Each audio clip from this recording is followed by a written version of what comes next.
जी हाँ दोस्तों, नमस्कार। मैं विपिन आपका बहुत बहुत हार्दिक स्वागत करता हूं, अभिनंदन करता हूं। आज की क्लास बड़ी शानदार रहने वाली है।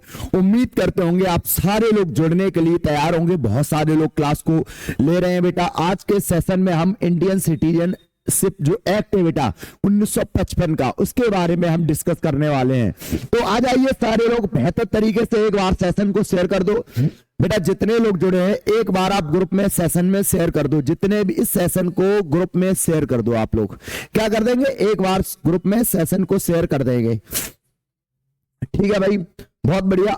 अविरल जी हमारे बीच में आ चुके हैं और भी बहुत सारे लोग जुड़ चुके हैं। बेटा आप सब लोगों को नमस्कार, गुड आफ्टरनून, वंदे मातरम, भारत माता की जय। कहीं ना कहीं आपकी 2-3 दिन बाद क्लास आ रही है, तो कहीं ना कहीं संडे बीच में था, सैटरडे संडे को ऑफ ही रहता है, फ्राइडे को क्लास थी माय डियर। फ्राइडे को जो हमने टॉपिक पढ़ाया था, जिसमें हमने भाग 2 के बारे में पढ़ाया था, और भाग 2 में नागरिकता से संबंधित जितनी चीजें हमारे संविधान में दी हुई हैं वो सारी चीजें आपको मैंने कवर करा दी थी। और उम्मीद है कि आपने बहुत अच्छी तरीके से उस क्लास को समझा होगा और सारी चीजों को मैंने कवर करा दिया। आज उसी में से एक नया टॉपिक आपको बीच में कवर कराने वाले, जिसमें हम भारतीय जो नागरिकता अधिनियम 1955 का है उसके बारे में पढ़ने वाले हैं। उसमें हम पढ़ेंगे भारत में नागरिकता कितने प्रकार से ली जाती है, कितने प्रकार से त्यागी जाती है, वो क्या क्या प्रावधान है। उसके बाद हम सीए 2015 और सीएए 2019 के बारे में भी डिस्कस करने वाले हैं।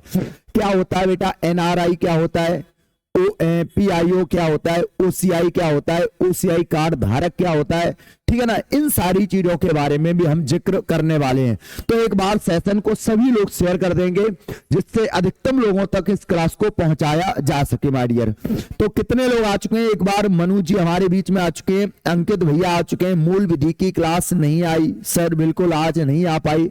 कहीं ना कहीं बहुत ज्यादा आपको लग रहा हो आज भी मेरा स्वास्थ्य सही नहीं था, तो मूल विधि की जो क्लास 2 बजे से होनी थी ना, वो कहीं ना कहीं नहीं हो पाई। अब वो नहीं हो पाई तो उसका समय सेट सही से नहीं हो पा रहा है, और जैसे ही 1-2 दिन के अंदर समय सेट हो जाएगा वैसे ही इस क्लास को हम कंटिन्यू करेंगे, उसमें अब्सेंट नहीं होगा। कंटिन्यू मूल विधि की क्लास आपको मिलने वाली है भाई। अमित भैया आ चुके हैं, गुड इवनिंग, आपको भी बहुत बहुत नमस्कार। तो अब हम बात करते हैं सबसे पहले आगे। अगर हम बात करते हैं सबसे पहले, जिसमें हम पढ़ चुके हैं बेटा भारत की भारतीय संविधान में अगर बात करते हैं तो भारतीय संविधान में हम भाग 2 को पढ़ रहे हैं बेटा। किसे पढ़ रहे हैं, भारतीय संविधान में हम बेटा जो कवर कर रहे हैं वो भाग 2 के बारे में पढ़ रहे हैं, यानी सिटीजनशिप के, यानी नागरिकता के बारे में। नागरिकता यानी सिटीजनशिप। सिटीजनशिप के इसके जो आर्टिकल थे बेटा, आर्टिकल 5 हो गया, 6 हो गया, 7 हो गया, 8 हो गया, 9 हो गया, 10 हो गया और 11, ये सारे आर्टिकल हम आपके बीच में कवर करा चुके हैं। पूरे आर्टिकल आपको मैंने पढ़ा दिए थे। आज जो हमारा रहने वाला है, अब देखो नागरिकता का प्रावधान, नागरिकता हमारे संविधान में कितने प्रकार से ली जाएगी, नागरिकता से संबंधित नियम कानून कौन बनाएगा, तो इसके लिए हमारा आर्टिकल 11 क्या कहता है। हमारे 11 आर्टिकल में कहा गया, संविधान में जो आर्टिकल है वो 11, उसमें कहा गया है कि नागरिकता से संबंधित जितनी भी विधि बनेगी वो कौन बनाएगी, संसद बनाएगी, ध्यान रख लेना। तो इसमें अगर बेटा एक आर्टिकल है, आर्टिकल कौन सा है 11, और 11 में कहा गया है क्या कि इसमें कहा गया है कि नागरिकता से संबंधित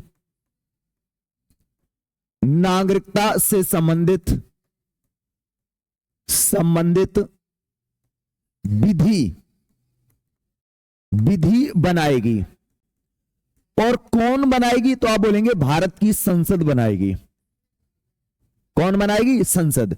तो संसद विधि बनाएगी, ऐसा कहा गया। कहां पर, आर्टिकल नंबर 11 में कहा गया। क्या भैया संसद ने कोई विधि बनाई था, हम बोलेंगे हाँ। फिर भारतीय संसद ने एक विधि बनाई माय डियर, और विधि कब बनाई, 1955 में। और संसद के द्वारा बेटा फिर लाया गया जिसे हम बोलते हैं भारतीय नागरिकता अधिनियम।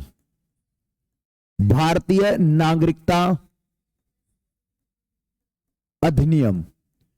और ये भारतीय नागरिकता जो अधिनियम आया माय डियर, ये कब आया? तो आप बोलेंगे सर 1955 में आया।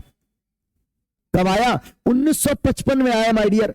और इसमें पहली बार अगर पूछा जाए पहली बार संशोधन कब होता है, तो आप बोलेंगे सर इसमें पहली बार 1986 में, और उसके बाद लास्ट टाइम पे 2019 में क्या हुआ? संशोधन हुआ। जब ये संशोधन हुए माय डियर, तो इसमें बहुत सारी चीजों को जोड़ा गया, घटाया गया, बहुत सारे प्रावधानों को रखा गया, और इसी अधिनियम में कहा गया कि नागरिकता प्राप्त कितने प्रकार से की जाएगी। इसी में क्या बोला गया कि हम नागरिकता प्राप्त कितने प्रकार से करेंगे और नागरिकता को समाप्त कितने प्रकार से किया जाएगा। तो ये सारी चीजें कहां पर कही गई? आप बोलेंगे इसी अधिनियम में ऐसी विधियां बनाएगी, इस विधि बनाई और इसमें इस चीज को बारे में बताया गया। आर्टिकल में क्या कहा गया बेटा? 5 से लेकर के और यहां तक ये जो आर्टिकल है, इसमें कहा गया कि संविधान के प्रारंभ में कौन भारतीय व्यक्ति होगा, कौन भारत का नागरिक होगा, तो वो सारी चीज हमें यहां पर, और संविधान लागू होने के बाद भारत का नागरिक कौन व्यक्ति रहेगा, कौन व्यक्ति को बनाया जाएगा, किस प्रकार से भारतीय नागरिकता उसे मिलेगी और किस प्रकार से भारतीय नागरिकता को समाप्त किया जाएगा, तो इसके बारे में किस में प्रावधान किया गया? आप बोलेंगे सर इस इंडियन सिटीजनशिप जो एक्ट आया 1955 जिसमें बताया गया माय डियर। तो अब इसी के बारे में हम जिक्र करने वाले हैं, पूरा इसी के बारे में हम पूरा कवर करने वाले हैं, बताने वाले हैं।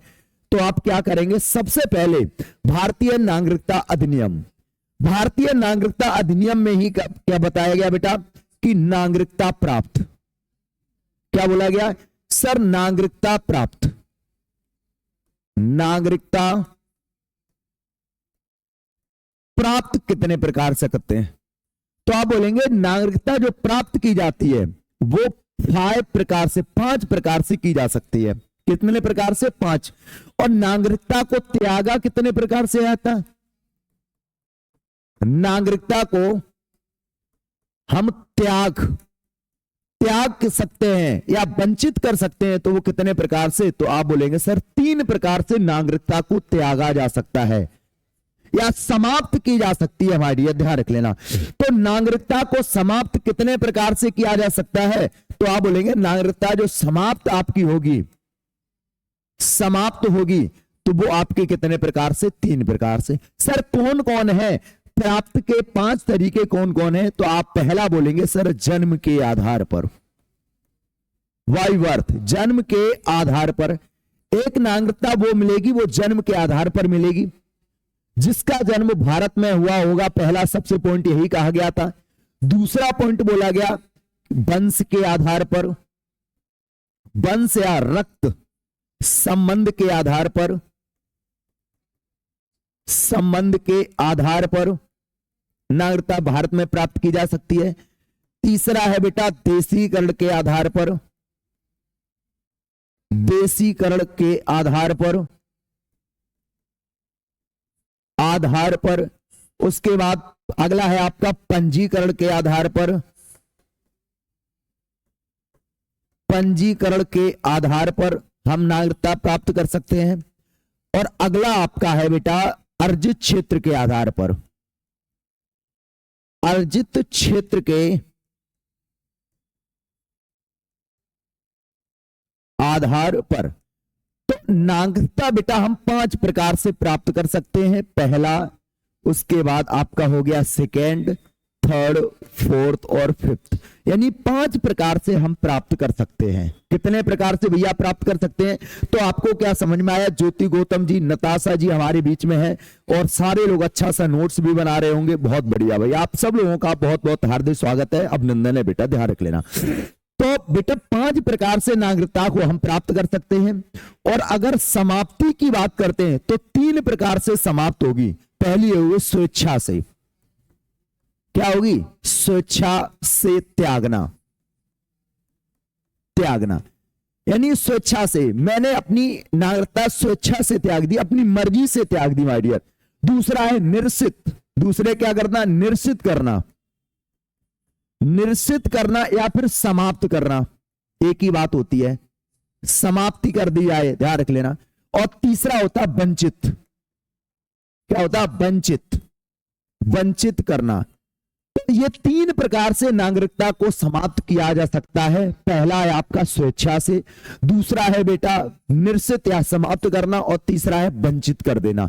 तो 3 प्रकार से नागरिकता को हम त्याग सकते हैं और 5 प्रकार से नागरिकता को हम ग्रहण कर सकते हैं, प्राप्त कर सकते हैं।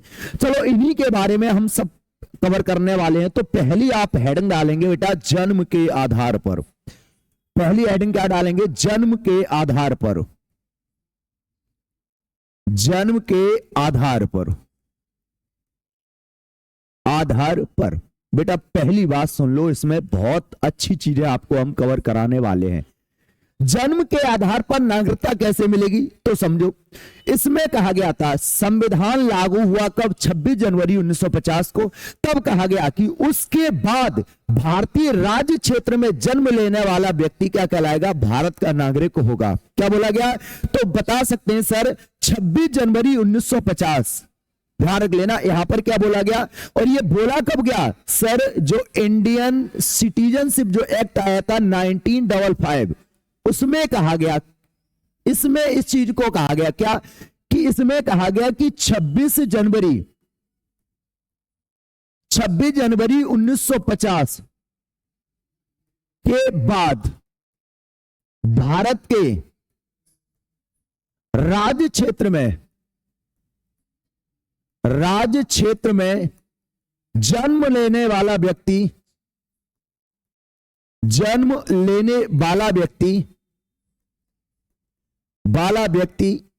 भारत का नागरिक होगा।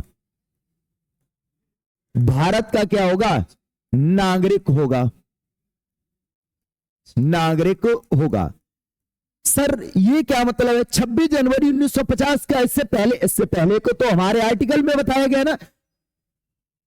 आर्टिकल में 5 में क्या बोला है? संविधान के प्रारंभ में नागरिकता। जब संविधान का प्रारंभ किया गया तो उससे पहले जो भारत में रह रहे थे उनको भारत की नागरिकता मिल गई। 5 वर्ष पहले से जो विदेशी आ गए उनको भी नागरिकता मिली, या भारत से बाहर जो रह रहे थे जिनका जन्म, उनके माता पिता का जन्म अगर भारत में हुआ तो उनको भी भारत की नागरिकता दे दी गई थी। तो उसके बाद यानी जब संविधान लागू हो गया, अगर उसके बाद कोई बच्चा भारत में जन्म लेता है तो वो भारत का नागरिक कहलाएगा, या भारत के किसी राज्य क्षेत्र में जन्म लिया तब वो भारत का नागरिक कहलाएगा। क्या समझ में आ गया? तो आप बोलेंगे भैया समझ में आया, कोई दिक्कत ना आए भाई, लेकिन इसका मिसयूज होने लगा। क्या? अब जिसने भी भारत में, मान लेते हैं कोई घूमने के लिए आया यहां पर ताजमहल देखने के लिए, और 2 महीने यहां पर रुक गया, ठहर गया भाई साहब, और उसको यहां जन्म मिल गया, बच्चे ने जन्म दे दिया भाई साहब, और क्या वो भारत का नागरिक होगा? पहले तो ऐसा ही था भाई, नियम यही कहता है, हमारे विधि में ऐसा ही चीजें हैं।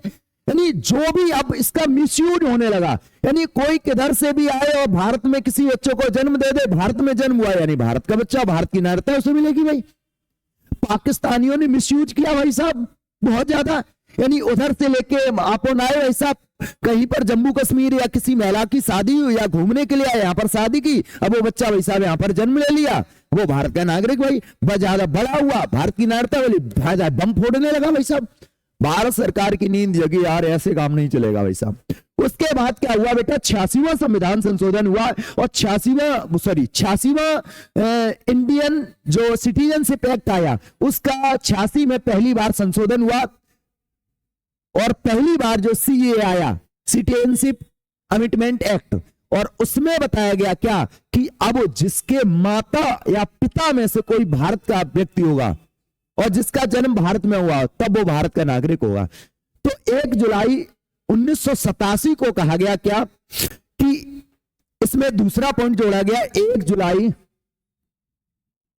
1987 को जोड़ा गया, ये पॉइंट जोड़ा गया, और इसमें क्या कहा गया कि उसके माता, जिसने भारत में जन्म लिया है, उसके माता या पिता में से कोई एक भारत का नागरिक हो, यानी कोई एक भारत का क्या हो? नागरिक हो। तो इसमें कहा गया उसके माता या पिता में से कोई एक भारतीय नागरिक हो, भारतीय नागरिक हो। अब दूसरा पॉइंट ये जोड़ दिया गया, लेकिन इससे भी सही नहीं काम बना। मान लेते हैं कोई किसी ने शादी यहां पर कर दी, मान लेते हैं कोई एक फॉरेन की लड़की है या फॉरेन का लड़का है, ठीक है ना, और किसी भारतीय लड़की ने किसी विदेश से शादी कर ली।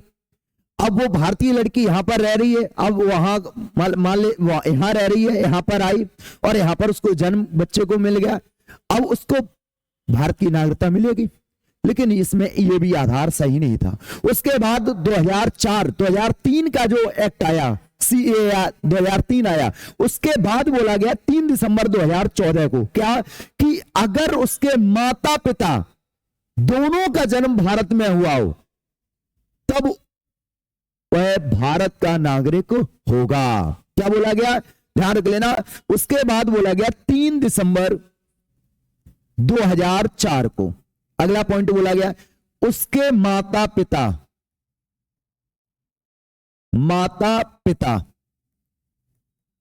दोनों का जन्म भारत में हुआ हो,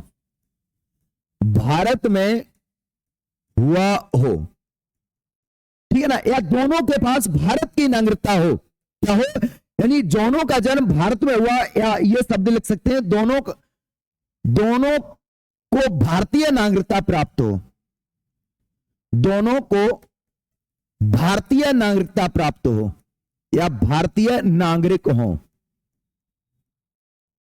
तब जिसने भी जन्म भारत में लिया है वह भारत का नागरिक होगा। भाई ये चीजें इसमें बोली गई, क्या फिर समझ लो। जन्म के आधार पर यह बात कब बोली गई, जब हमारा इंडियन सिटीजनशिप एक्ट 1955 में आया। उसमें कहा गया क्या, कि 26 जनवरी 1950 के बाद अगर कोई भी बालक भारत में जन्म लेता, भारत की किसी राज्य क्षेत्र में जन्म लेता, तो उसे सीधा सीधा भारत का नागरिक मान लिया जाएगा।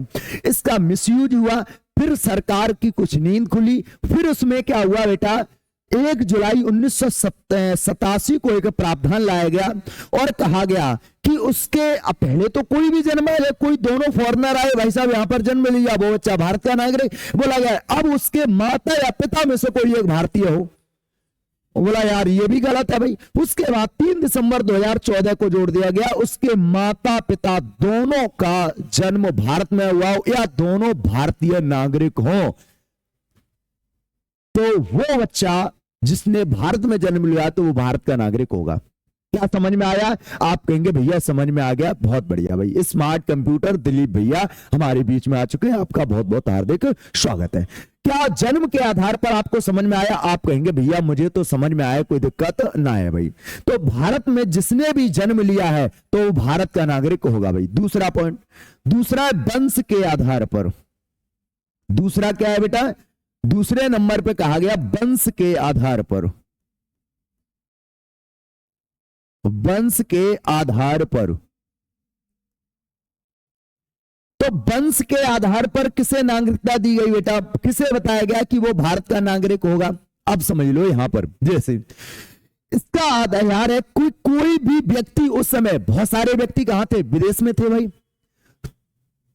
या किसी आप मान लेते भारतीय व्यक्ति कहां थे? विदेश में थे, तो उनका जन्म तो भारत में हुआ नहीं। अब मान लेते वो विदेश में ही रह रहे, उनको बालक भी वहीं पर जन्म लिया, क्या वो बालक भारत में जब आएगा क्या उसे भारत की नागरिकता नहीं मिलेगी? मान लेते हैं उस समय बहुत सारे लोग विदेश में चले गए थे, विदेश में रहने लगे थे भारत के लोग, तो वहां जाकर के उन्होंने शादी कर ली, वहां पर उनको कोई बालक या बालिका पैदा हुआ, क्या वो भारत का नागरिक नहीं होगा? तब बोला गया वंश के आधार पर उसको भी नागरिकता दी जाएगी। यदि कोई व्यक्ति, पॉइंट बना के लिख लेना, यदि कोई व्यक्ति विदेश में जन्म लेता है,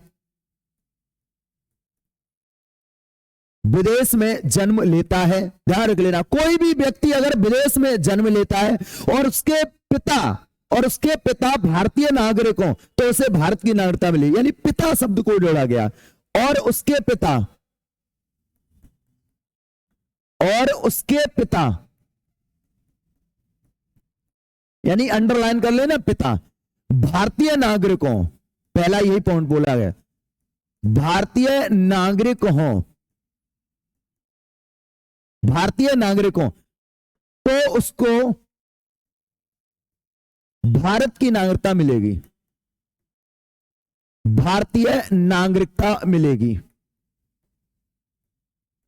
नागरिकता क्या होगी? मिलेगी माय डियर, ध्यान रख लेना। यानी जिसका जन्म विदेश में हुआ है लेकिन उसके पिता कहां के? भारत के। उनके पिता का जन्म कहां हुआ? भारत में हुआ है, उस पिता उसके भारतीय हैं, तो उस बालक को भी भारत की नागरिकता मिल जाएगी माय डियर, ध्यान रख लेना भाई। उसके बाद क्या हुआ? 1992, 10 दिसंबर 1992 को एक प्रावधान लाया गया बेटा। क्या हुआ? 10 दिसंबर 1992 को एक इसमें प्रावधान को संशोधन करके चीजों को जोड़ा गया, और इसमें क्या बोला गया? माता पिता में से कोई भारतीय हो, पिता, अब बोलो महिलाओं का क्या हो रहा? मूल अधिकारों का हनन हो रहा, समानता की बात कही हमारे संविधान में। अब बोला पिता को जोड़ दिया, महिलाओं का कोई हक ही नहीं है। अगर महिला कोई विदेश में जाकर के शादी कर लेती है तो वहां किसी के बच्चे जन्म हुआ, क्या वो भारत का बालक ना होगा? अरे होगा भाई। मान लेते प्रियंका चोपड़ा है भाई, प्रियंका चोपड़ा ने अमेरिका के निक जोक से शादी की, अब उसकी जो बच्ची जन्मी, इसमें तो इसके आधार पर अब उसे नागरिकता मिलेगी नहीं भाई। क्यों? क्योंकि इसमें बोला गया वो विदेश में जन्मी। मालती कहां जन्मी? उसकी बच्ची, प्रियंका चोपड़ा की बच्ची है मालती, तो वो जन्मी कहां पर? विदेश में, अमेरिका में जन्मी। शादी उसने अमेरिकन से की, फॉरेनर से की। अब मान लेते जन्म उसका वहां पर हुआ है तो उसे तो भारत की नागरिकता मिलने को ना रही। ऐसा ही हाल, वो पिता भारतीय होना चाहिए, माता से कोई मतलब था, तो महिलाओं ने विरोध कर दिया। उन्होंने कहा ऐसे थोड़ी होता भाई। फिर यहां पर क्या हुआ? 10 दिसंबर 1992 को माता पिता दोनों को रख दिया गया। माता या पिता में से कोई भी भारतीय हो तो उसको नागरिकता मिल जाएगी माय डियर, ध्यान रख लेना, ठीक है ना। तो यहां पर क्या? माता या पिता दोनों को जोड़ दिया है। माता पिता दोनों में से कोई भारतीय हो,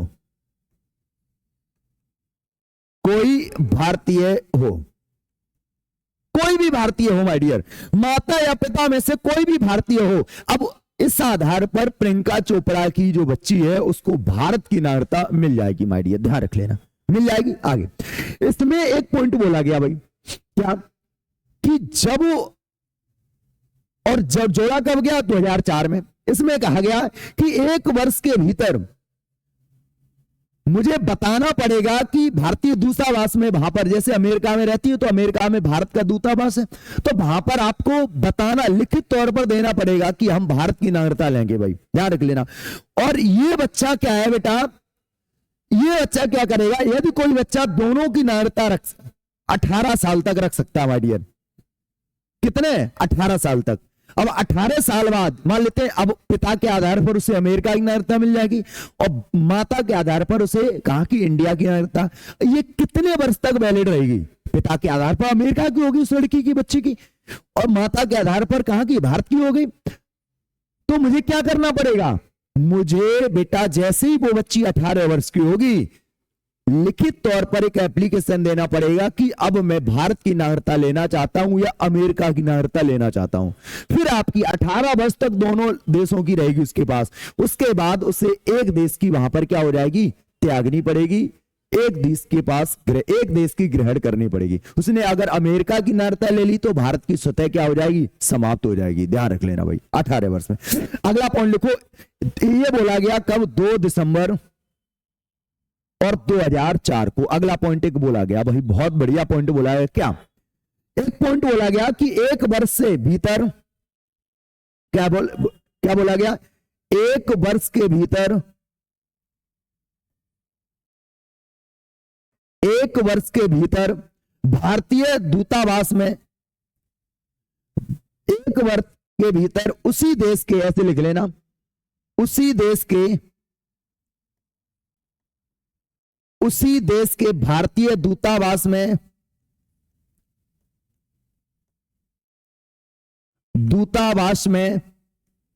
दूतावास में क्या करना पड़ेगा? पंजीकरण कराना पड़ेगा।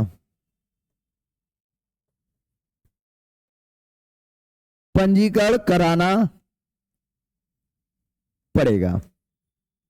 फिर समझ लो एक बार, यानी प्रियंका चोपड़ा की बच्ची जन्मी वहां पर, तो वहां अगर अमेरिका में जन्मी, अब वो माता के आधार पर भारतीय नागरिकता ले सकती है, लेकिन जन्म के 1 वर्ष के भीतर उसे क्या है? वहां के इंडियन जो एमएनसी होती है, जो दूतावास होता है, वहां पर क्या करना पड़ेगा, पंजीकरण कराना पड़ेगा कि मेरी ये बच्ची जन्मी है, इस तरह ध्यान रख लेना।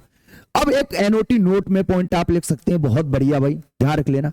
सर अब उसके पिता के आधार पर अमेरिका की नागरिकता, भारत के आधार पर, माता के आधार पर भारतीय नागरिकता उस बच्ची को मिल जाएगी, लेकिन कितने वर्ष तक, तो आप बोलेंगे सर 18 वर्ष तक। ध्यान रख लेना। तो एक पॉइंट लिखेंगे, यदि कोई बच्चा दो नागरिकता,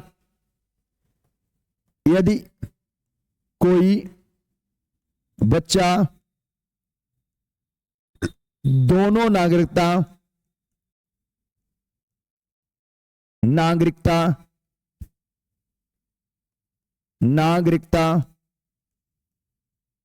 18 वर्ष तक रख सकता है,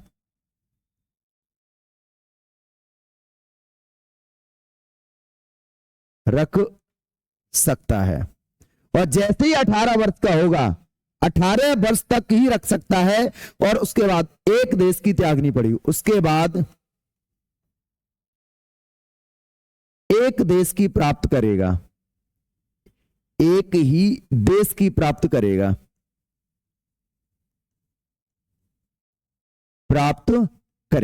उसके बाद उसे एक ही देश की नागरिकता दी जाएगी माय डियर। ये विशेषकर आप ध्यान रख लेना भाई, ठीक है ना। उसके बाद उसे एक ही देश की नागरिकता मिलेगी माय डियर। तो क्या समझ में आया, जन्म के आधार पर और उसके बाद वंश के आधार पर। यानी अगर कोई बच्चा अगर विदेश में जन्म लेता है तो पहला पॉइंट बोला गया था, अगर उसके पिता भारतीय हैं तो वो बालक भारतीय नागरिक कहलाएगा। फिर दूसरा कुछ संशोधन किया गया, फिर बोला माता या पिता में से कोई भारतीय है तब संशोधन, तब उसे भारत की नागरिकता मिल जाएगी। उसके बाद बोला अगर माता के आधार पर या पिता के आधार पर अब वो दोनों की नागरिकता रखना चाहता है तो वो 18 वर्ष तक रहेगी, लेकिन जन्म के 1 वर्ष के भीतर उसे पंजीकरण कराना पड़ेगा भारतीय दूतावास में, और 18 वर्ष बाद वो एक ही देश की ग्रहण कर सकता है माय डियर। ये एकदम स्क्रीनशॉट ले लो, उसके बाद हम आगे बढ़ रहे माय डियर, ध्यान रख लेना। तो 2 प्रकार की नागरिकता आपकी समाप्त तो हो गई भाई, मतलब आपने तैयार कर ली भाई किस तरीके से प्राप्त। तीसरी अगर बात करते हैं, लिख लेना पंजीकरण के आधार पर, पंजीकरण के आधार पर। बेटा पंजीकरण के आधार पर नागरिकता हम किस प्रकार से प्राप्त करेंगे, ऐसी चीजें यहां पर बताएंगे, ध्यान रख लेना भाई। और पंजीकरण के आधार पर जो भारतीय मूल के नागरिक हों उनके लिए बताएंगे माय डियर, ध्यान रख लेना। जो कहां को हो, भारतीय मूल के हों, इंडियन, जो पर्सन ऑफ इंडियन ओरिजिन हो, जो जिनके माता पिता में से इनके पूर्वज भारतीय रहे हों, और अगर वो भारत की नागरिकता प्राप्त करना चाहते हैं तो वो पंजीकरण करा करके कर सकते हैं। उसका क्या प्रावधान है वो समझ लो माय डियर, ध्यान रख लेना। तो पंजीकरण के आधार पर, और ये किसके लिए बताया गया, जो भारतीय मूल के हों, जो भारतीय नागरिक नहीं, नागरिकता तो होंगे तो वो भारत के ही नागरिक, लेकिन भारतीय मूल के उनके माता पिता बाबा में से 4 पीढ़ियों में से कोई भारत से रहा हो, लेकिन अब वो विदेश में चले गए, विदेश में रह रहे, लेकिन अगर वो भारत में आना चाहते हैं, भारत की नागरिकता प्राप्त करना चाहते हैं तो कर सकते हैं, ध्यान रख लेना। तो इसमें बोला गया भारतीय मूल के विदेशी, जो भारतीय मूल के विदेशी हैं, भारतीय मूल के जो विदेशी हैं बेटा, उनके लिए बोला गया ये भारतीय मूल के जो विदेशी हैं माय डियर, ध्यान रख लेना। यानी इनका संबंध कहीं ना कहीं इनके पूर्वजों का भारत से था, भारत से ये जुड़े हुए थे, भारत में इनके पूर्वज रह रहे थे माय डियर, 4 पीढ़ियों से इनका संबंध कहीं ना कहीं भारत से रहा हो, तो उनके लिए बोला गया माय डियर। इसमें क्या बोला गया कि उनको भी भारत की नागरिकता दी जाएगी माय डियर, ध्यान रख लेना। कैसे, वो 7 वर्ष से भारत में रह रहे हो, वो क्या है पहला पॉइंट इसमें बोला गया। तो ऐसे भारतीयों, इनको भी भारतीय नागरिकता मिल जाएगी। पहला, वो 7 वर्ष से भारत में रह रहे हो, 7 वर्ष से वो भारत में रह रहे हो, वो व्यक्ति भारत में अगर 7 वर्ष से रह रहे हैं, ध्यान रख लेना। और क्या करते हैं, अब वो पंजीकरण करा सकते हैं, वो रजिस्ट्रेशन करा सकते हैं वाडिया, ध्यान रख लेना। 7 वर्ष से रह रहे हो तो वो अब क्या करा सकते हैं, लिख रहे हो। और आवेदन के, अगला पॉइंट है, आवेदन के 12 माह से लगातार भारत में हो,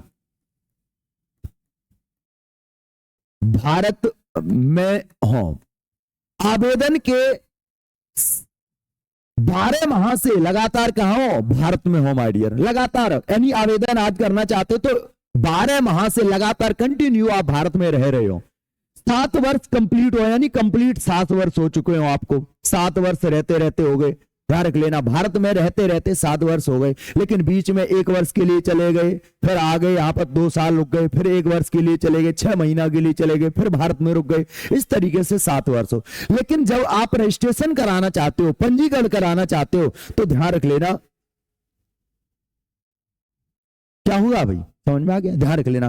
तो 12 माह से लगातार भारत में हो, तब वो क्या कर सकते, आवेदन करेंगे, आवेदन करेंगे, और उसके बाद में उसे स्वीकृति मिलने पर, आवेदन की स्वीकृति मिलने पर भारतीय नागरिकता मिलेगी, भारतीय नागरिकता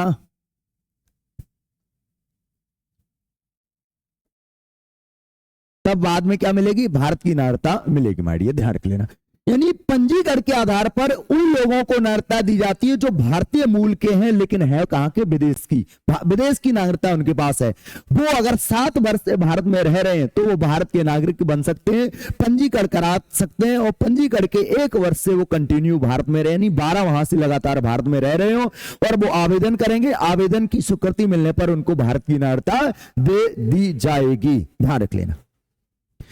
अब मान लेते हैं कोई भी भारतीय नागरिक से विवाह करता है, ध्यान रख लेना, भारतीय नागरिक से विवाह करने वाला अगर कोई व्यक्ति है, मान लेते हैं, तो उसने अगर किसी भारतीय से विवाह किया तो किस प्रकार से नागरिकता मिलेगी, इसी प्रकार से मिलेगी, ध्यान रख लेना। किस प्रकार से मिलेगी आप बता सकते हैं, इसी प्रकार से मिलेगी, ध्यान रख लेना। पहले वो 12 माह लगातार कंटिन्यू रहे, उसके बाद आवेदन करे, आवेदन के बाद स्वीकृति मिलने पर उसे भी भारतीय नागरिकता मिल जाएगी मारिए, ध्यान रख लेना। तो ये आपका हो गया पंजीकरण। अगला आ गया आपका देशीकरण के आधार पर, अगला क्या आ गया आपका, देशीकरण के आधार पर, देशीकरण के आधार पर।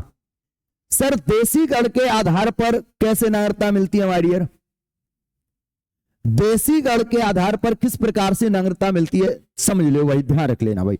ये विदेशियों को नागरिकता देने का प्रावधान है भाई। ये किसे है, ये किसे मिलेगी, विदेशियों को, विदेशियों को नागरिकता देने का प्रावधान है, देने का क्या बेटा प्रावधान है। सर इससे पहले भी तो पंजीकरण, अरे वो कहीं ना कहीं भारतीय मूल के थे, ये भारतीय मूल के ना है, ये प्रॉपर कहां के फॉरेनर हैं, प्रॉपर किसी दूसरे कंट्री के हैं, ये तो भारतीय, इनके पूर्वज कहां के थे, भारत के थे, इसलिए पंजीकरण के आधार पर मिल गई। ये तो इनका संबंध कोई भारत से नहीं था भाई, लेकिन अब ये भारत की नागरिकता प्राप्त करना चाहते हैं तो इनको भारत की नागरिकता मिल जाएगी माय डियर, ध्यान रख लेना। तो इसमें कुछ शर्तें रखी गई हैं, क्या शर्तें रखी, तो पहली शर्त रखी है भारत में 14 वर्ष से रह रहे हो, कितने वर्ष से, 14 वर्ष से रह रहे हो, और लगातार 11 वर्ष, लगातार 11 वर्ष, यानी कम से कम लगातार 11 वर्ष से भारत में हो, ध्यान रख लेना, लगातार 11 वर्ष भारत में रहे हो, लगातार 11 वर्ष, कितने 14 वर्ष हो गए हो भारत में रहते रहते, लेकिन लगातार भारत में 11 वर्ष हो गए हो कम से कम, ध्यान रख लेना। 14 वर्ष में मान लेते हैं 6 महीने के लिए कहीं दूसरे प्रदेश में चले गए और कहीं चले गए, तो इस तरीका से ध्यान रख लेना।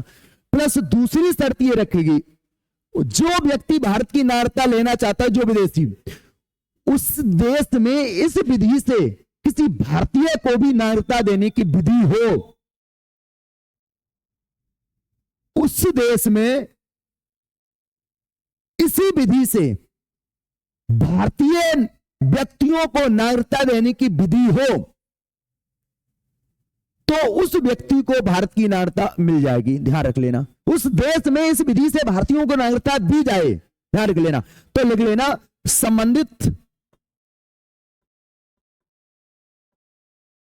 संबंधित व्यक्ति के देश,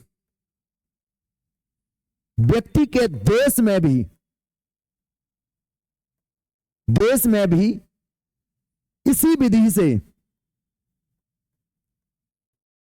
इसी विधि से भारतीय व्यक्तियों को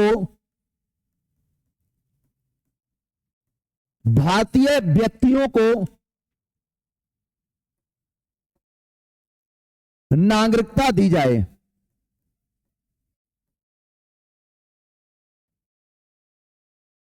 जाती हो तो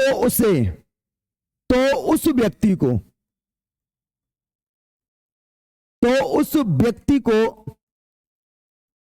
नागरिकता मिलेगी, भारतीय नागरिकता मिलेगी। तो उसी व्यक्ति को भारतीय नागरिकता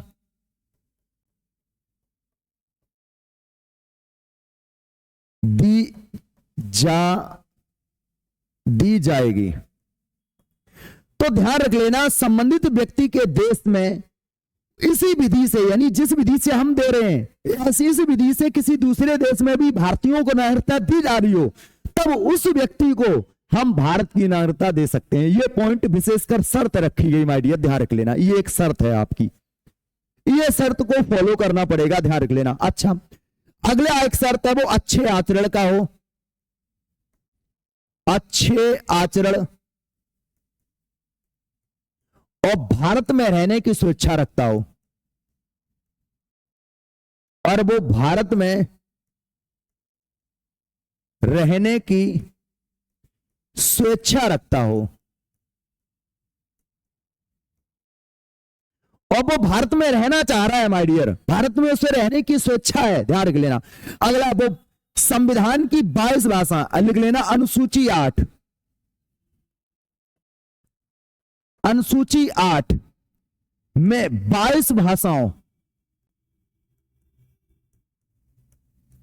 22 भाषाओं में से कम एक भाषा का जानकार हो, कम से कम एक भाषा का अच्छा जानकार हो, अच्छा जानकार हो, एक भाषा उसे बहुत अच्छे लेवल पर आती हो माय डियर, ध्यान रख लेना।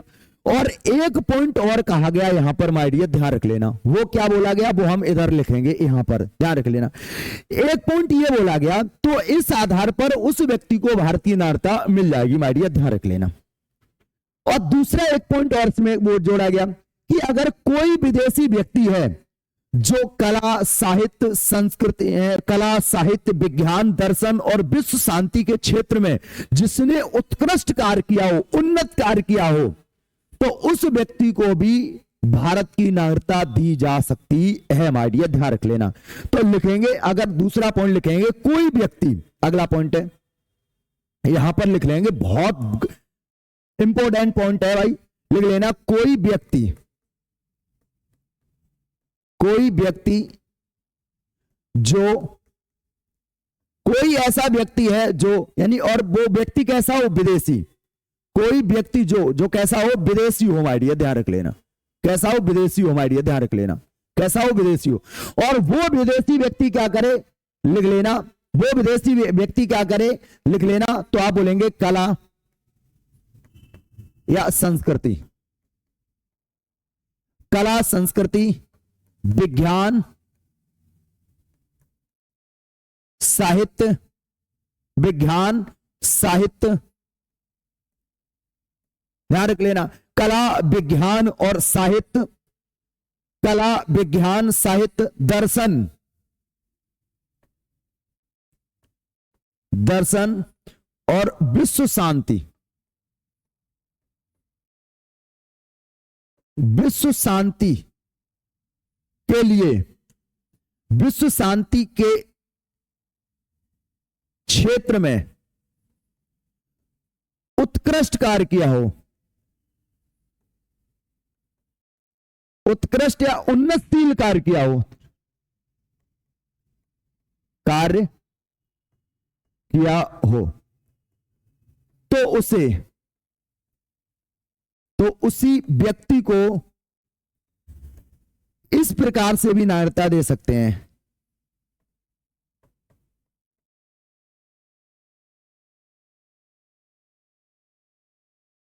नागरिकता मिल जाएगी। ये कहां पर कहा गया, ये सेकंड पॉइंट यहां पर कहा गया माय डियर, ध्यान रख लेना। देसीगढ़ के आधार पर क्या कोई व्यक्ति, मान लेते हैं कला संस्कृति, एक कोई आपने नाम सुना होगा जैकलीन फर्नांडिस, एक हीरोनिया थी भाई, अभी भी है हालांकि, और वो हीरोनिया कहां की है आप बता सकते हैं? जैकलीन जो फर्नांडिस है वो आपकी श्रीलंका की है, लेकिन वो भारत में आ गई और भारत में कला के क्षेत्र से वो जुड़ गई और वो एक उत्कृष्ट कार्य करने लगी, तो उसे भारत की नागरिकता दे दी गई। जैसे आपने नाम सुना होगा अदनान सामी, सिंगर आपने सुना होगा अदनान सामी, ये पाकिस्तान के सिंगर थे लेकिन भारत में कला क्षेत्र से जुड़ गए आकर के, और जब उन्होंने उत्कृष्ट कार्य किया कला के क्षेत्र में तो इस आधार पर उनको भारत की नागरिकता मिल गई। अगर मान लेते हैं कला संस्कृति विज्ञान साहित्य दर्शन और विश्व शांति के क्षेत्र में कोई अच्छा कार्य कर रहा है और वो भारत की नागरिकता लेना चाहता है तो उसे भारत की नागरिकता दे दी जाएगी। ध्यान रख लेना, ये शर्तें वहां पर बहुत कम फॉलो की जाएंगी। जरूरी नहीं कि वो 14 वर्ष से भारत में रह रहा हो या 7 वर्ष से या फिर वो लगातार 10-11 वर्ष से भारत में रह रहा हो, ऐसी शर्तें वहां पर फॉलो नहीं की जाएंगी। अब मान लेते हैं कोई नोबेल प्राइज व्यक्ति है जो भारत में आना चाहता है, तो बताओ कौन नहीं रखेगा भाई ऐसे महान व्यक्तियों को, जो जिन्हें नोबेल प्राइज मिलता है, उत्कृष्ट जो अच्छे कार्य करते हैं, जिन्होंने बहुत सारे खोजें की, डेवलप की भाई साहब बहुत सारी चीजों को, तो ऐसे व्यक्तियों को कौन देश नहीं रखना चाहेगा? भारत का भी नाम तो होगा ऊंचा। तो आप समझ लेना भाई, ऐसे व्यक्तियों को भारत की नागरिकता दे दी जाएगी माय डियर, ध्यान रख लेना भाई। क्लियर हो गया? तो ये आप बता सकते हैं सर 4 प्रकार आपके हो गए नागरिकता प्राप्त करने के। कितने प्रकार हो गए सर? 4 प्रकार हो गए जिससे हम क्या कर सकते हैं, नागरिकता प्राप्त कर सकते हैं माय डियर, ध्यान रख लेना। पूरा डिटेल में आप पढ़ रहे हो बेटा, ध्यान रख लेना। 5वां क्या है? अर्जित क्षेत्र। 5वां क्या है? अर्जित क्षेत्र। अर्जित क्षेत्र के आधार पर सर, अर्जित क्षेत्र के आधार पर क्या मतलब क्या हो गया? मान लेते हैं किसी क्षेत्र को मैंने अर्जित कर लिया, किसी क्षेत्र को, मान लेते हैं नेपाल को मैंने अर्जित, मान लेते हैं अभी तो नेपाल अलग देश है भाई, मान लेते हैं म्यांमार को मैंने कुछ क्षेत्र को शामिल कर लिया, जैसे मैंने पाकिस्तान के कुछ बलूचिस्तान क्षेत्र को मैंने भारत में शामिल कर लिया, या फिर भारत ने सिक्किम को भारत में शामिल किया था, गोवा को शामिल किया था, दमन द्वीप को शामिल किया था, तो वहां पर रहने वाले व्यक्तियों को भी सरकार क्या करती है, एक नोट पैड निकालती है, उसके द्वारा वहां के व्यक्तियों को भी भारतीय नागरिकता दे दी जाती है, समस्त लोगों को दे दी जाती है माय डियर, ध्यान रख लेना, सार्वजनिक तौर पर मिल जाती है। तो किसी, मान लेते हैं इसमें तो लिखेंगे कोई नया क्षेत्र अर्जित करता है, कोई नया, पॉइंट बना के लिखना है, कोई नया क्षेत्र, कोई नया क्षेत्र अर्जित किया है, अर्जित किया है, कोई नया क्षेत्र अर्जित किया है और भारत क्षेत्र में शामिल किया है, और भारत क्षेत्र में शामिल कर लिया उसे, हमने प्राप्त किया तो भारत क्षेत्र में तो शामिल करेंगे, तो वहां रह रहे लोगों को, वहां निवासी व्यक्तियों को भारतीय नागरिकता दी जाएगी, भारतीय नागरिकता दी जाएगी। कहां की? भारत की नागरिकता उसे दी जाएगी माय डियर। एग्जाम्पल अगर पूछा जाए तो आप लिख सकते हैं सर, जैसे हमने सबसे पहले गोवा हो गया, जैसे बेटा दमन द्वीप हो गया, दमन हो गया, द्वीप हो गया और सिक्किम हो गया, तो ये सारे, चाहे पुडुचेरी हो गया, तो ये बेटा हमने आजादी के बाद यानी भारत में संविधान लागू होने के बाद इन क्षेत्रों को भारत में शामिल किया था। तो आप समझ सकते हैं जब यहाँ के क्षेत्र को शामिल कर लिया तो यहाँ के लोगों को भी भारत की नागरिकता देनी पड़ी माय डियर। क्या समझ में आया? आप कहेंगे भैया समझ में आया, कोई दिक्कत ना है भाई, बिल्कुल शामिल, बिल्कुल समझ में आ गया भाई, ध्यान रख लेना भाई, बिल्कुल कोई दिक्कत ना है भाई। तो इस प्रकार से हम नागरिकता को क्या कर सकते हैं, प्राप्त कर सकते हैं माय डियर, ध्यान रख लेना।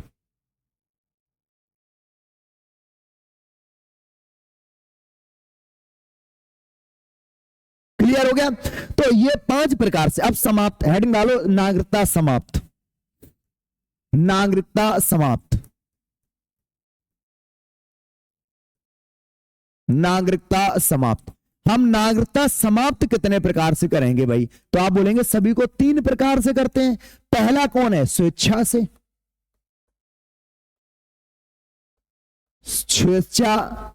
स्वेच्छा से त्यागना या त्याग कर। हम स्वेच्छा से भी त्याग सकते हैं आइडिया, ध्यान रख लेना भाई। हम अपनी मर्जी से भी, व्यक्ति स्वेच्छा से नागरिकता को त्याग सकता है, ध्यान रख लेना, त्याग देता भाई, ध्यान रख लेना, लिख लेना, व्यक्ति स्वेच्छा से को त्याग कर दे, कर दे। मान लेते हैं कोई एक कोई व्यक्ति है, मान लेते हैं ये चंगीलाल व्यक्ति है भाई साहब, और ये कहते कहते भाई साहब इनकी शादी हो गई, ये इनकी घरवाली है भाई साहब, ठीक है ना, घरवाली है भाई साहब ये, ठीक है ना। और ये चंगीलाल महोदय भाई साहब कहां चले गए? ये जाकर के यूएसए में बस गए भाई, अमेरिका में चले गए। कहां चले गए मेरे? अब ये जाएंगे तो इनकी मोहतरमा भी तो जाएंगी यहीं पर। अब इनका एक बालक है, मान लेते हैं भाई एक छुटुआ है भाई, ध्यान रख लेना, ये एक नाबालिग है।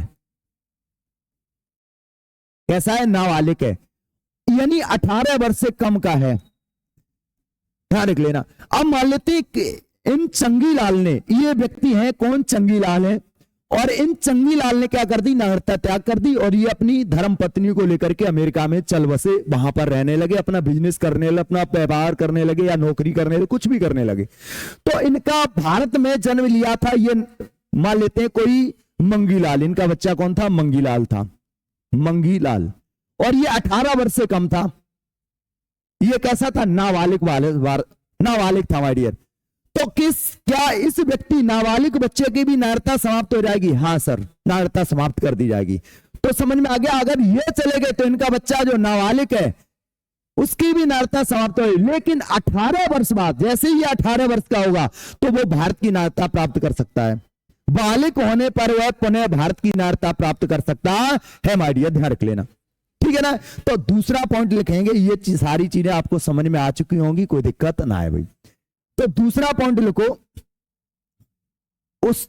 उसका बच्चा, उसका नाबालिग बच्चे की नागरिकता समाप्त हो जाएगी। नागरिकता क्या हो जाएगी? समाप्त कर दी जाएगी। लेकिन 18 वर्ष यानी बालिग होने पर, कैसा हो गया? बालिग हो गया, ध्यान रख लेना, 18 वर्ष का हो गया यानी बालिग हो गया, होने पर पुनः नागरिकता प्राप्त कर सकता है, पुनः भारत की नागरिकता क्या कर सकता है? प्राप्त कर सकता है, कर सकता है। समझ में आ गया? तो आपको ये सारी चीजें आपको समझ में आ गई, मान लेते हैं भाई, ठीक है ना। तो वो बच्चा जो होगा वो क्या कर सकता है? वो भारत की नागरिकता को प्राप्त कर सकता है, ध्यान रख लेना, कब? 18 वर्ष के होने पर, ध्यान रख लेना। अब एक कंडीशन और, मान लेते हैं कोई एक व्यक्ति है, मान लेते हैं भारत में युद्ध की स्थिति बनी गई, भारत का पाकिस्तान या चाइना के साथ या अन्य कंट्रियों के साथ युद्ध हो गया भाई, और कोई व्यक्ति सोचने लगा अगर भारत में रहेंगे, युद्ध हो रहा है, तो मुझे अपना कर्तव्य निभाना पड़ेगा, भारत की एकता अखंडता रक्षा करनी कर पड़ेगी, मुझे सेना में अगर भारत सरकार ने चाहा तो मुझे जाना पड़ेगा, और हो सकता है हम वहां पर मारे जाए, वहां पर मेरी मृत्यु हो जाए, उससे बढ़िया कि हम भारत को छोड़ करके भारत की नागरिकता त्याग कर देंगे और किसी दूसरे देश में चले जाएंगे। तो इस कंडीशन में अगर युद्ध की स्थिति है तब आप की नागरिकता को समाप्त नहीं किया जा सकता, जब तक युद्ध चल रहा है तब तक, ध्यान रख लेना। आप वहां पर फॉर्म दे करके सबमिट तो कर सकते हो, लेकिन वो आपका पेंडिंग में रहेगा, जब तक युद्ध शांत नहीं हो जाएगा तब तक आप कोई नागरिकता समाप्त नहीं की जाएगी स्वेच्छा से, ध्यान रख लेना, कोई छोड़ नहीं सकता, ध्यान रख लेना। तो युद्ध के समय नागरिकता लिख लेना, युद्ध के समय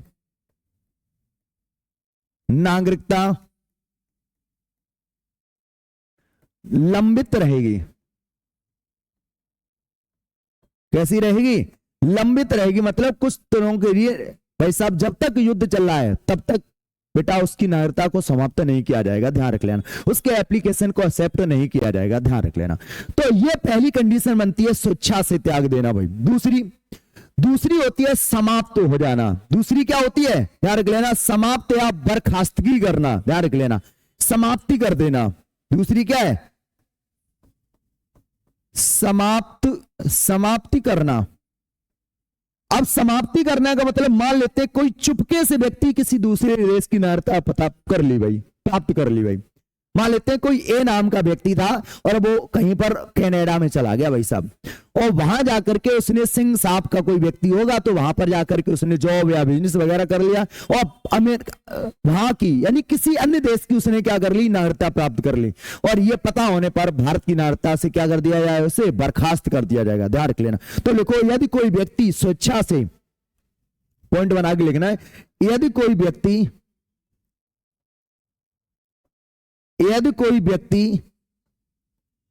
स्वेच्छा से किसी दूसरे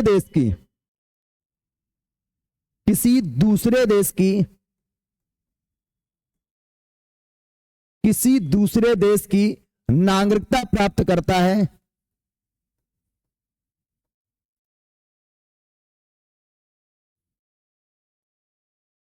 है तो भारत की नागरिकता समाप्त। तो उस कंडीशन में क्या होगा? तब भारत की जो नागरिकता है बेटा वो क्या हो जाएगी बेटा? समाप्त कर दी जाएगी। उस कंडीशन में भारत की नागरिकता क्या कर दी जाएगी? उससे समाप्त कर दी जाएगी माय डियर, ध्यान रख लेना। और एक पॉइंट और लिखेंगे, क्या एक पॉइंट ये लिखेंगे, मान लेते हैं उसकी नागरिकता समाप्त कर दिया, वो छोड़ो इतना ही लिखेंगे, एक मतलब उसकी नागरिकता क्या हो गई? समाप्त हो गई माय डियर। तीसरा क्या है? तीसरा किस बेस पर उसे व्यक्ति की तो आप बोलेंगे तीसरी जो कंडीशन बनती है वो तीसरी कंडीशन क्या बनेगी? तो वंचित करना। क्या करना बेटा? वंचित करना। क्या है? वंचित करना। वंचित करना का मतलब क्या हो गया? मान ये वंचित सिर्फ दो कंडीशन में होगी। एक वो जो पंजीकरण प्राप्त करके भारत में नागरिकता प्राप्त की, और दूसरा देशीकरण के आधार पर जिसने नागरिकता प्राप्त की। तो अगर उन्होंने जो ये नागरिकता या चाहे पंजीकरण के आधार पर की हो, चाहे वो देशीकरण के आधार पर की हो, और उसमें उन्होंने क्या किया? फर्जी दस्तावेज जारी की हो, या फिर देशद्रोह की स्थिति उसने पैदा की हो। देशद्रोह उसने, मान लेते हैं कोई युद्ध भारत में स्टार्ट कर रहा है तो वो दुश्मन राष्ट्र के साथ वो व्यापार कर रहा है, या उस देश के साथ मुखबरी कर रहा है, या दुश्मन देश के कुछ व्यक्तियों को, आतंकवादियों को भारत में शरण दे रहा है। तो उस कंडीशन में क्या होगी? जो पंजीकरण के आधार पर और देशीकरण के आधार पर जिन्होंने नागरिकता प्राप्त किया उनकी नागरिकता को समाप्त किया जा सकता है मारिए, ध्यान रख लेना। तो इसमें पॉइंट बना के लिख लेना। वंचित करने का में क्या होगा भाई? तो आप लिख सकते हैं इसमें भी बहुत अच्छा पॉइंट, क्या इसमें पॉइंट बना के लिख सकते हैं, लिख लेना क्या कि इनमें पंजीकरण और इसमें पंजीकरण और ध्यान रख लेना, इसमें पंजीकरण और देशी, ध्यान रख लेना, पंजीकरण और देशीकरण के आधार पर नागरिकता प्राप्त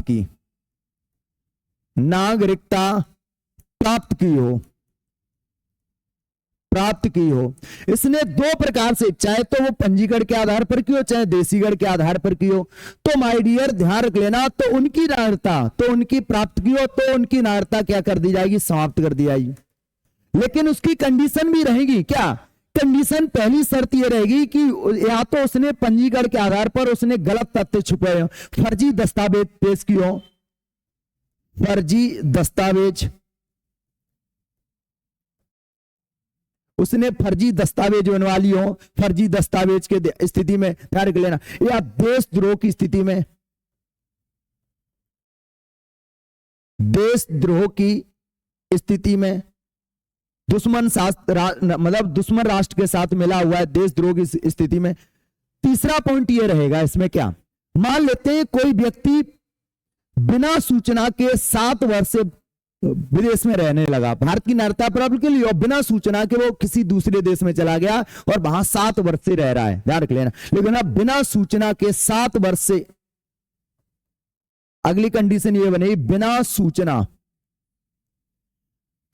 सूचना के 7 वर्ष से भारत के बाहर हो, भारत के वो क्या हो, बाहर हो, भारत के क्या हो, भारत के बाहर हो, आइडिया ध्यान रख लेना।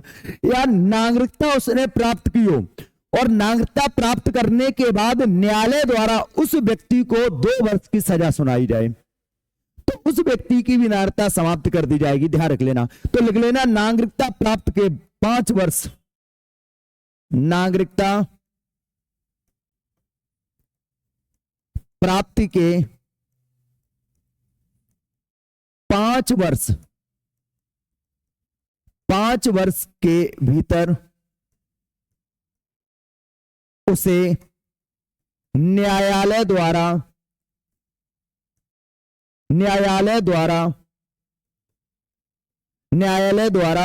2 वर्ष की सजा दी हो, 2 वर्ष की क्या दी हो, सजा दी हो,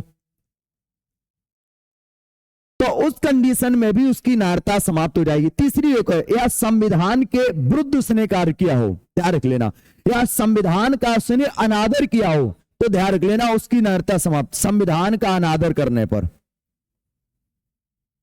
संविधान का अनादर करने पर,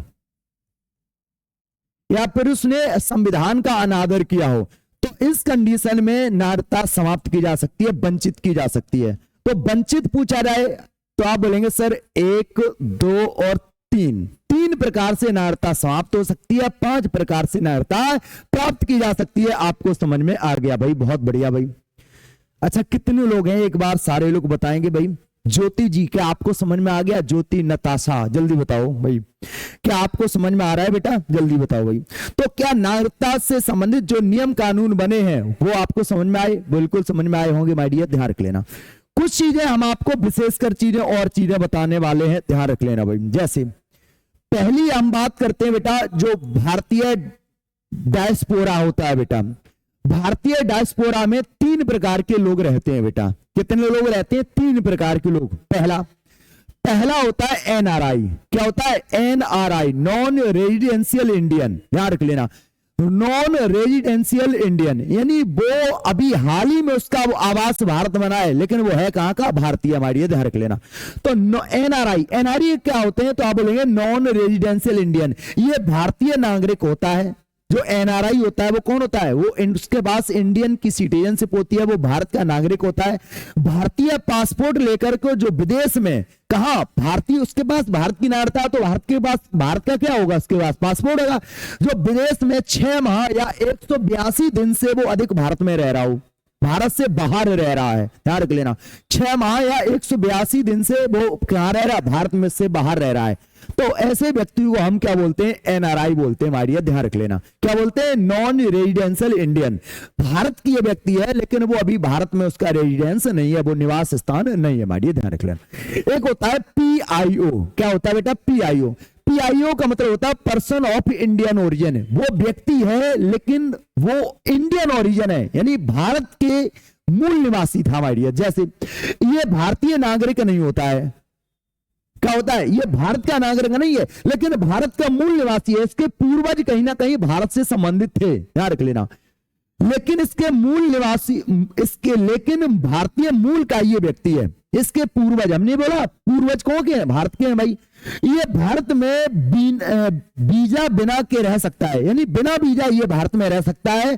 और ये कार्ड कब जारी किया गया? तो आप बोलेंगे सर 2002 में जारी किया गया था, माय डियर। तो भारत सरकार ने सोचा कि कुछ ऐसे व्यक्ति जो कहीं ना कहीं विदेश में चले गए थे। अब उनके बच्चे वहां पर उन्होंने बिजनेस सेटल किया, बहुत सारे व्यापार कंपनियां स्थापित की, और वो व्यक्ति भारत में आए। वो व्यक्ति कहां पर आए? भारत में आए। भारत में आएंगे तो इन्वेस्टमेंट करेंगे, भारतीयों को प्रॉफिट होगा, भारतीयों को लाभ होगा। तो इनके लिए ये कार्ड जारी किया गया, क्या कि ये व्यक्ति जो जिनके पूर्वज भारत में थे और वो विदेश में रह रहे हैं, अगर वो भारत आना चाहते हैं तो आ सकते हैं, ध्यान रख लेना, बिना वीजा के आ सकते हैं माय डियर, वीजा की कोई जरूरत ना है, और भारत में आकर के रह सकते हैं। अब भारत में आएंगे तो रहेंगे आकर, कहीं ना कहीं क्या होगा, भारत के लिए बेनिफिट ही होने वाला है माय डियर। ये कब कार्ड जारी किया? सर 2002 में जारी किया गया था माय डियर। अगला OCI, overseas citizenship of India, ध्यान रख लेना, ये क्या होता है माय डियर? ये दर्जा है, क्या ये एक दर्जा है? 2003 में शुरू किया गया। कब शुरू किया? 2003 में शुरू किया गया। इसका जो गठन किया गया, ओसीआई जो होता है बेटा, उसका जो गठन किया गया था वो किया गया था एल.एम. सिंघवी की समिति की सिफारिश पर किया गया था।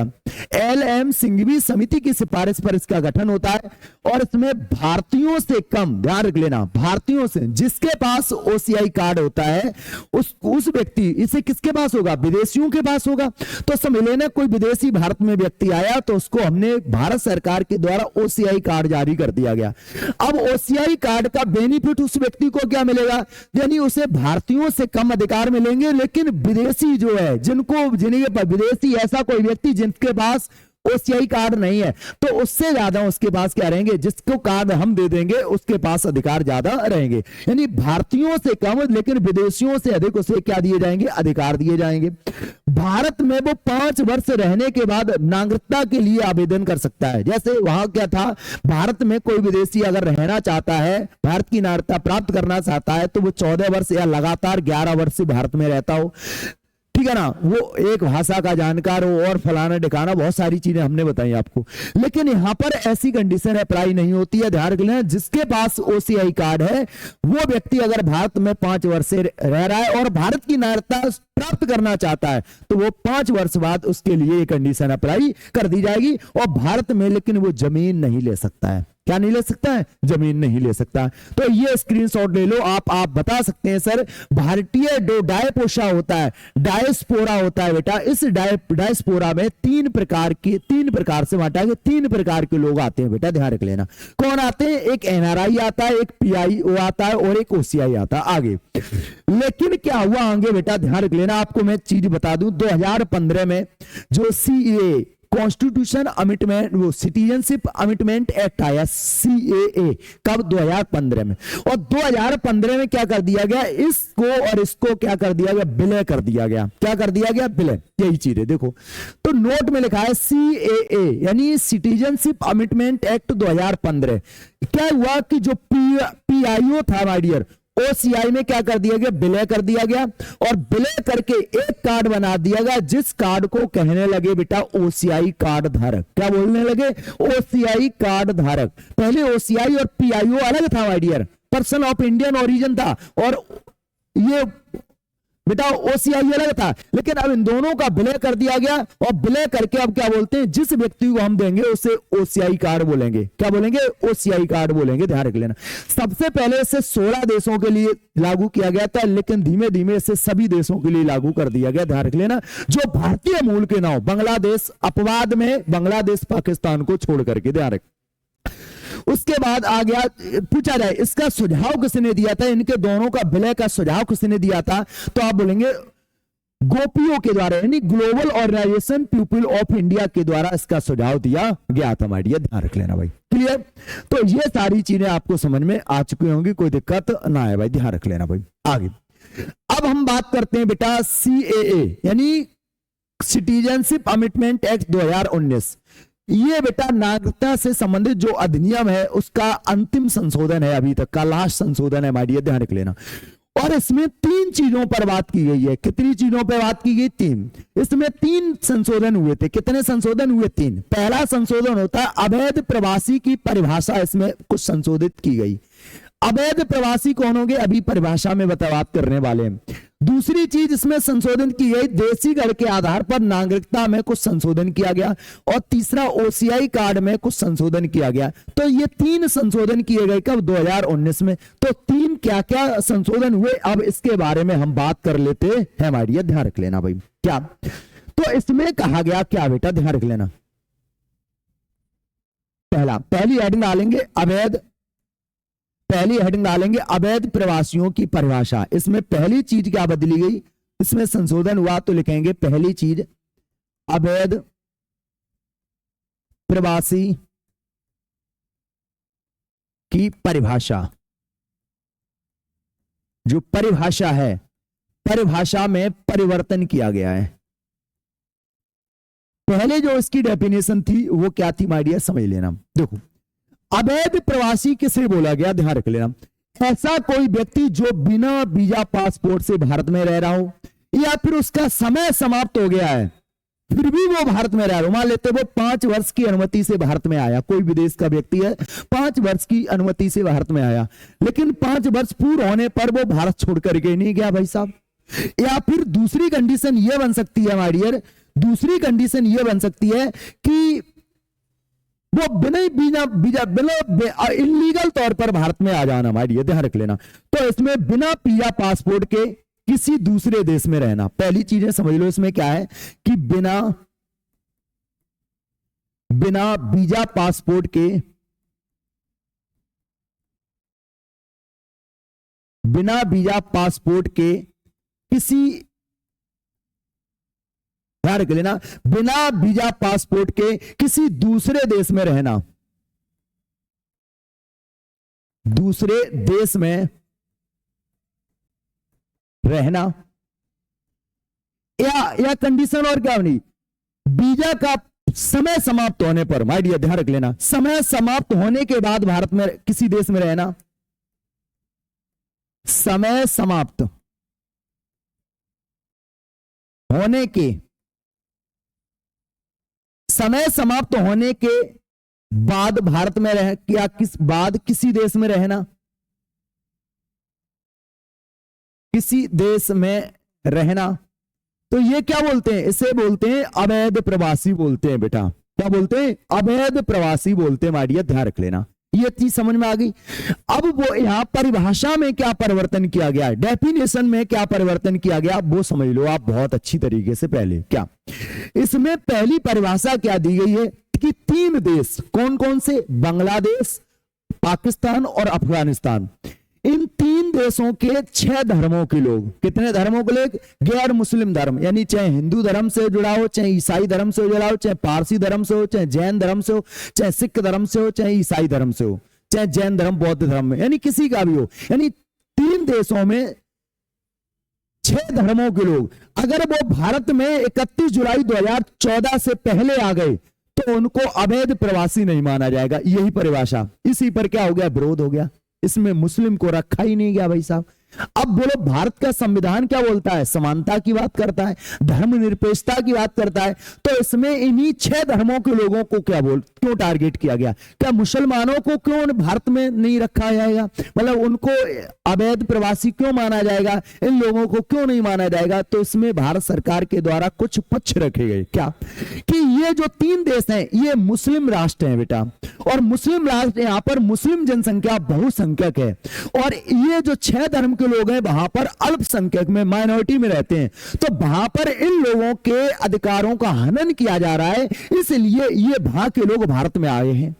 तो इसलिए हम क्या कर रहे हैं, जब वहां के लोग हैं इनके साथ अत्याचार हो रहा, तो इसलिए हम उनको क्या भारत में रखने की अनुमति देते हैं, उनको अवैध प्रवासी नहीं माना जाएगा माय डियर, ध्यान रख लेना। तो इसमें पहला पॉइंट लिखेंगे अफगानिस्तान। इसमें पहला क्या है बेटा, अफगान, पाक, बांग्लादेश, बांग्लादेश, यानी कितने देश, आप बोलेंगे 3 देश। कितने देश, 3 देश के, 3 देश के, ध्यान रख लेना, 3 देश में 6 धर्मों के लोग, 3 देश के 6 धर्मों के लोग, कितने धर्मों के लोग, 6 धर्म। और कौन कौन से धर्म, तो आप बोलेंगे सर सिख, ईसाई, पारसी, जैन जैन,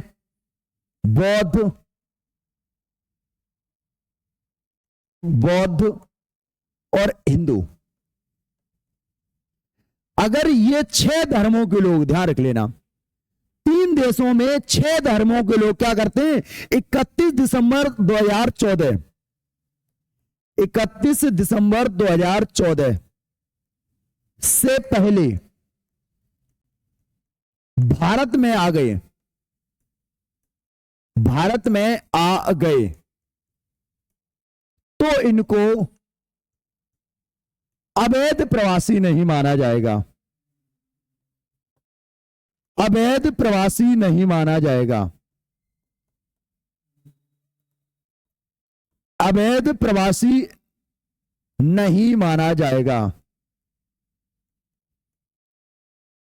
क्या नहीं माना जाए, अवैध प्रवासी नहीं माना जाएगा। माय डियर ध्यान रख लेना, ये परिभाषा में, ये इसकी परिभाषा आती, माय डियर ध्यान रख लेना भाई, क्या कि अफगानिस्तान, पाकिस्तान, बांग्लादेश यानी 3 देशों के 6 धर्मों के लोग, ध्यान रख लेना, कौन धर्म, ये धर्म, और ये धर्मों के लोग 31 दिसंबर 2014 से पहले कहां गए, भारत में आ गए और भारत में आकर के रहने लगे। अब उनके पास ना तो वीजा, पासपोर्ट, सब ये कुछ भी ना है, लेकिन उनको अवैध प्रवासी नहीं माना जाएगा। ध्यान रख लेना भाई, क्या नहीं माना जाएगा, अवैध प्रवासी नहीं माना जाएगा। माय डियर ध्यान रख लेना। तो पहली चीज तो क्या हुई, अवैध प्रवासी की परिभाषा में संशोधन किया गया। दूसरी चीज है देशी कर के आधार पर नागरिकता में संशोधन। दूसरी स्क्रीनशॉट लो, उसके बाद आगे बढ़ते हैं भाई।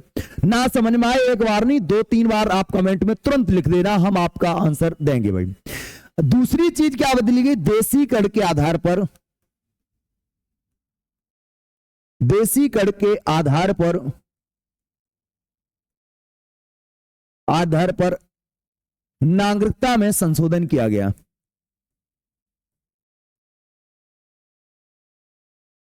नागरिकता में क्या किया है, संशोधित, नागरिकता में संशोधन किया गया भाई। क्या किया गया, नागरिकता में संशोधन किया गया माय डियर। और क्या संशोधन किया गया वो भी समझ लो भाई। इसमें बोला गया यही 3 देश और यही 6 धर्मों के लोग, ध्यान रख लेना, लगातार भारत में रह रहे हैं, ध्यान रख लेना, और कब से, भारत में ये रह रहे हैं माय डियर, तो इनको क्या मिल जाएगी, 5 वर्ष से लगातार भारत में रह रहे हैं तो इनको भारत की नागरिकता मिल जाएगी।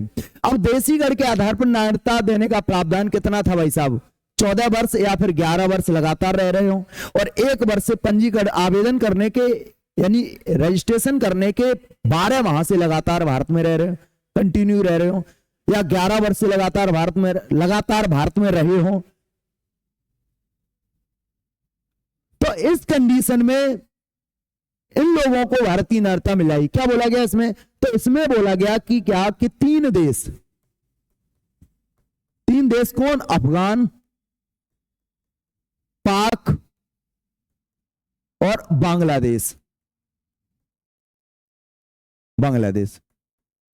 के 3 देशों के 6 धर्मों के लोग,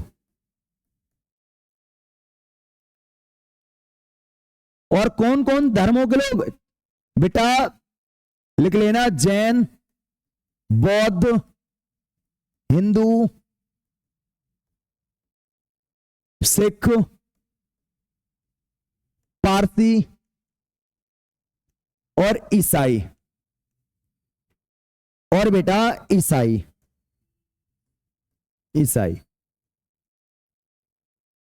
6 धर्मों के 5 वर्ष से लगातार भारत में रह रहे हो,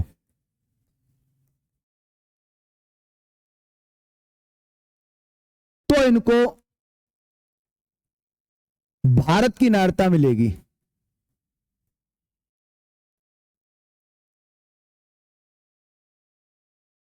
नागरिकता प्राप्त की जा सकती है, तब उनको नागरिकता दी जा सकती है या उन्हें प्राप्त भी कर सकते हैं माय डियर, ध्यान रख लेना। दूसरी चीज ये, तीसरा क्या था माय डियर, ओसीआई कार्ड के लिए बोला गया यहां पर, ध्यान रख लेना।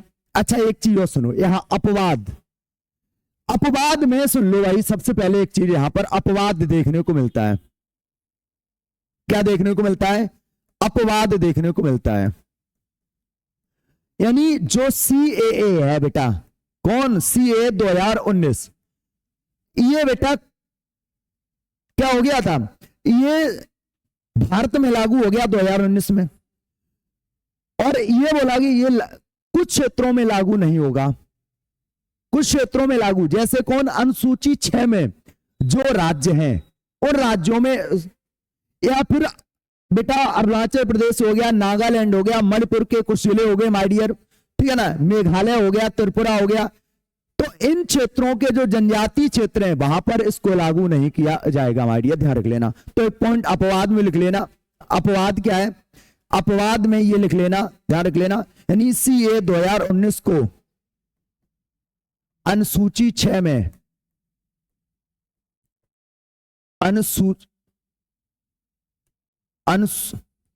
अनुसूची 6 में उल्लेखित राज्य, उल्लेखित राज्य। अब अनुसूची 6 में कौन कौन से उल्लेखित राज्य हैं? ATMM, असम, त्रिपुरा, मिजोरम, मेघालय, ध्यान रख लेना। कौन कौन? असम, त्रिपुरा, मिजोरम और मेघालय। मिजोरम, मेघालय, ठीक है ना, असम, त्रिपुरा, मिजोरम, मेघालय, ये इन राज्यों में ध्यान रख लेना। और क्या बोला गया? और ध्यान रख लेना।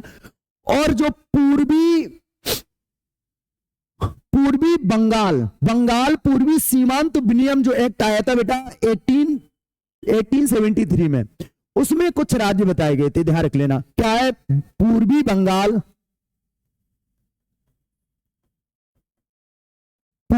बंगाल सीमांत विनियामक, और ये कब आया था? 1873 में आया था। कब आया था? 18 के तहत अरुणाचल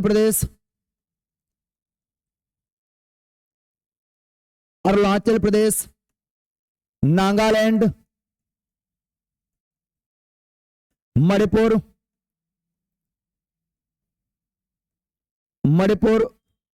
मिजोरम,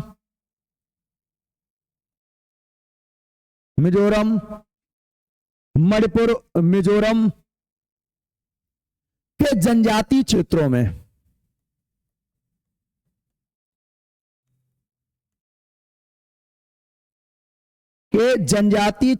में,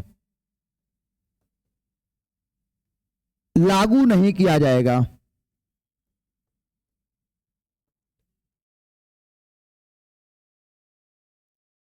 लागू नहीं किया जाएगा मतलब जो CAA 2019 है, 19 में जो संशोधन आया, यानी नागरिकता संशोधन अधिनियम में जो संशोधन 2019 में आया और बाद में से लागू कर दिया गया, तो बोला गया इतने जगह अनुसूचित 6 के राज्यों में जो अनुसूचित जनजाति क्षेत्र हैं बेटा वहां पर, और पूर्वी बंगाल सीमांत विनियामक 1873 के तहत ये राज्य, ये जनजातीय क्षेत्र हैं, इन राज्यों में, इन क्षेत्रों में इस CAA 2019 को लागू नहीं किया जाएगा भाई, लागू नहीं किया जाएगा माय डियर, ध्यान रख लेना भाई। क्लियर? आगे। और उसके बाद तीसरा एक, दो ये चीज हो गई, अब तीसरी चीज एक और बोलिए बेटा, स्क्रीनशॉट ले लेना आप सारे लोग, पहले स्क्रीनशॉट लो, उसके बाद आगे बढ़ते हैं भाई, ठीक है ना।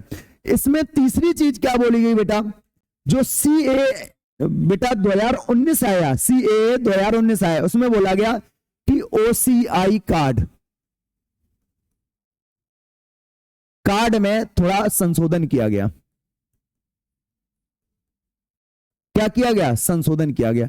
और OCI कार्ड में संशोधन क्या किया गया, इसमें कहा गया कि कानून विधि का अगर उल्लंघन करते हो, कानून का उल्लंघन करते हो, संविधान के अनुरूप अगर कार्य नहीं करते हो, तो इस कार्ड को समाप्त किया जा सकता है। ध्यान रख लेना, जिसको ये दिया है तो लिख लेना कार्ड धारक द्वारा विधि का पालन न करने पर ओसीआई कार्ड समाप्त हो जाएगा। ओसीआई कार्ड समाप्त कर दिया जाएगा। क्या हो जाएगा? ओसीआई कार्ड समाप्त कर दिया जाएगा। माय डियर ध्यान रख लेना, यानी जो ओसीआई कार्ड बना है ये क्या हो सकता है बेटा, ये समाप्त भी हो सकता है। माय डियर ध्यान रख लेना भाई एक चीज। और लास्ट में एक चीज और आपको समझना है बेटा, क्या? एनआरसी। एनआरसी क्या होता है? NRC national register of citizenship, यानी अवैध रूप से भारत में बसे लोगों को भारत से हटाना क्या कहलाता है? एनआरसी कहलाता है। उससे पहले आपको समझना है एनआरपी क्या होता है? वो एनपीआर नेशनल पॉपुलेशन रजिस्टर। इसमें क्या होता है? ये एक रजिस्टर होता है पूरे देश के लिए। इसमें क्या होता है बेटा, ये 2010 में आया और इसमें पहली बार संशोधन 2013 में किया गया। इसमें क्या बोला कि भारत के सीमा के, मान लेते हैं ये भारत का सीमा क्षेत्र है, इसमें भारत के भी लोग रहते हैं और विदेश के भी लोग रहते हैं, तो इन सबको इस रजिस्टर में क्या होगा, उनका विवरण दर्ज किया जाएगा। क्या किया जाएगा? इसमें बेटा जो एनपीआर होता है, इसमें देश और देखो भारत की सीमा के अंदर देश और विदेश के लोगों की गणना करना जो 6 माह से भारत में लगातार रहे हैं। जो भारत के लोग या विदेश के लोग जो भी लोग हैं और भारत में 6 माह से लगातार रह रहे, तो उनकी गणना की जाती है, उस व्यक्तियों को उसमें पूरा उल्लेखन किया जाता है। अगर मान लेते हैं इसमें से हम विदेशियों को भगा दें, यहां से किसे भगा दें? विदेशियों को, या अवैध रूप से जो भारत में बसे हैं उनको हटा दें माय डियर, तब उसमें कौन बचेंगे? तब उसमें बचेंगे भारत के लोग माय डियर, ठीक है ना। तब वो क्या कहलाएगा? एनआरसी कहलाएगा। ध्यान रख लेना क्या कहलाता है? एनआरसी कहलाता है। ध्यान रख लेना भाई ये सारी चीजें। तो आज की क्लास कैसी रही, सबसे पहले मुझे ये बताएंगे आप लोग। बहुत सारी नई नई चीजें पढ़ने को मिलेंगी आपको, बहुत सारी नई नई चीजें आपने पढ़ी बेटा, ध्यान रख लेना। तो क्लास कैसी रही फुल डिटेल में आपको मैंने बताई।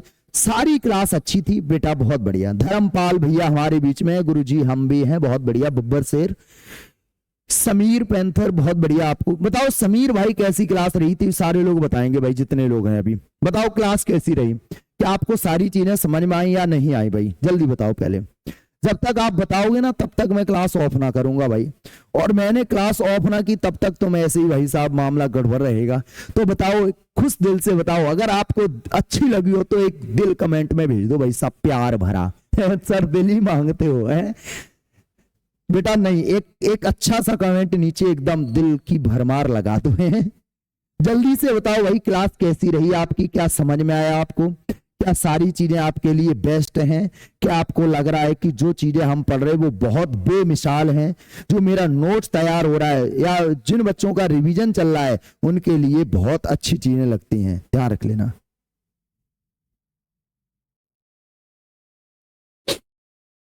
क्लियर? और बस जाते जाते यूं ही आपको सुनाते हैं कि लगता है तुम्हें जीने में आसानी बहुत है, लगता है तुम्हें जीने में आसानी बहुत है, तुम्हारे खून में पानी बहुत है, और कबूतर इश्क का उतारूं तुम्हारे छत पे कैसे, कबूतर इश्क का उतारूं तो कैसे तुम्हारे छत पर, आजकल निगरानी बहुत है।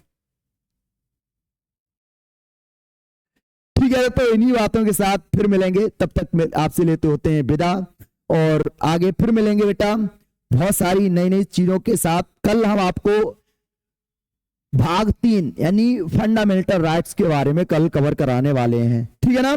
तो कल हम सब लोग जुड़ेंगे कितने बजे? 7 बजे से। भाई आज की क्लास काफी बड़ी हो चुकी है, लंबी हो चुकी है, कोई दिक्कत नहीं, लेकिन आज मुझे कवर भी पूरा कराना था भाई, इसलिए खत्म करा दिया भाई, टाइम नहीं देखा जाता है, ठीक है ना। तो बहुत बढ़िया बेटा, बहुत बढ़िया, नाइस, ठीक है।